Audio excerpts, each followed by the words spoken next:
Hi, my name is Jim Michaud. I'm the Vice President of the Long Island Living History Association, and I'm here at the Military Timeline event that we run a couple of times a year in Old Bethpage Village. And my particular expertise for this particular show is World War I German weapons. Uh, World War I is a particular passion for me and my interest. So I study it and I collect it, uh, not just German, but British and American as well. So it gives me an opportunity to help educate the public, to talk about the life and times of the average, in this case, German soldier, uh, and his equipment and weaponry during that. Pictures. Tell me a little bit some of the armory, some of the weapons that you have on display. Sure. In front of me is a Maxim 0815 light machine gun.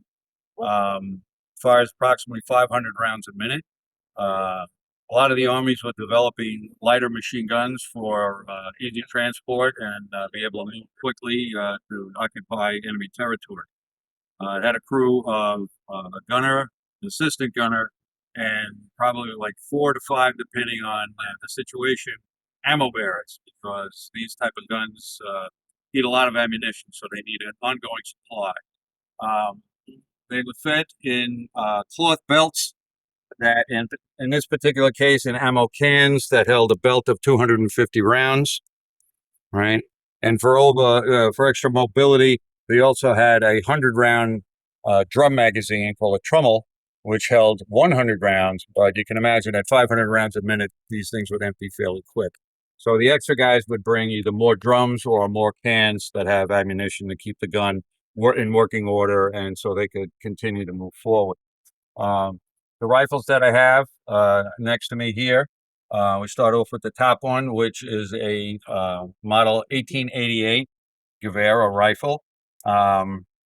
They were older technology, but they were still useful weapons. They weren't front-line weapons. They were particularly for rear echelon troops that weren't seeing constant action. The third one down is a Gewehr 98. That was the standard firearm of the German soldier that was in the front ranks during the war. It was a robust, well-made weapon, capable of firing accurately even up to 2,000 meters.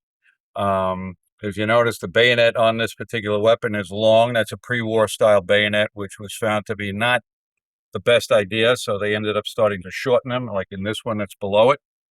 This was known as a butcher blade because it looked like a butcher's knife. And this was a good bayonet, even though it's still quite long. If you look at the rear of the weapon, it has a dust cover that keeps dirt and mud out of the breech of the weapon, which would neutralize its use.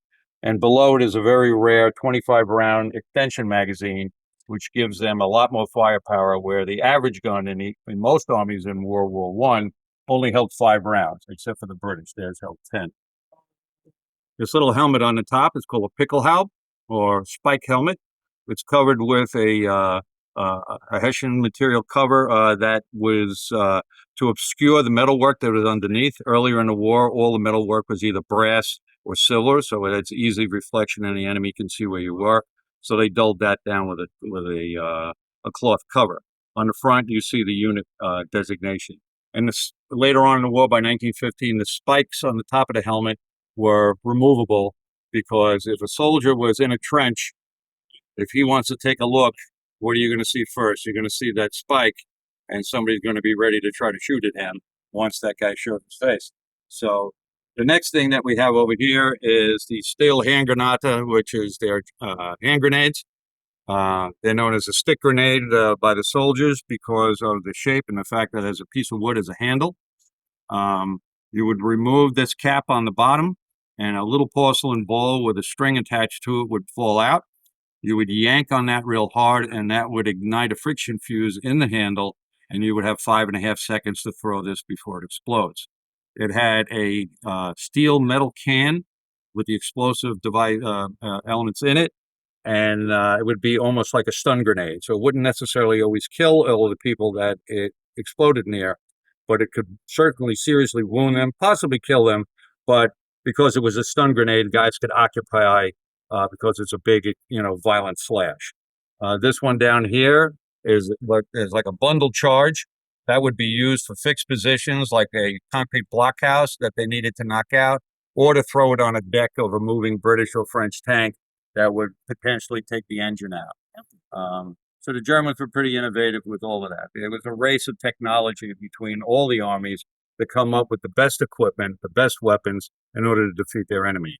So in this particular case, you've seen the German version and some of the other stations further on for the World War I guys. I'm sure would be happy to explain the British and the Italian and even Belgium and U.S. continued.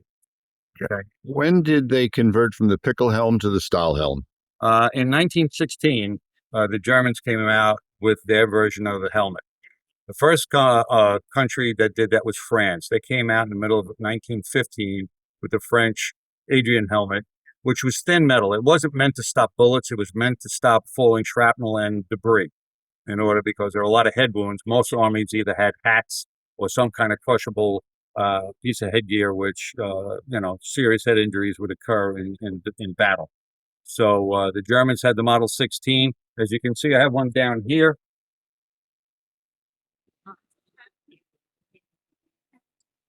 Right, you can see it has a flare at the side, which gives protection to your ears as well as the back of your neck, as opposed to the British helmet, which you'll see at the other station, which basically just sits on top of your head.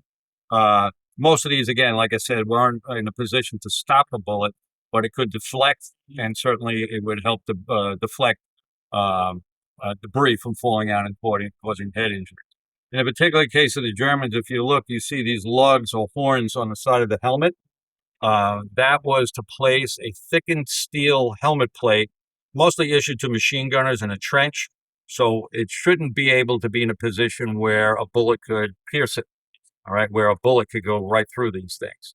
So they had this big plate on the front, and they also wore a piece of armor like a medieval soldier, which I'm sure either you've seen or will see in the course of our displays here, where medieval armor was pretty similar to the stuff that was used in the war by the Germans.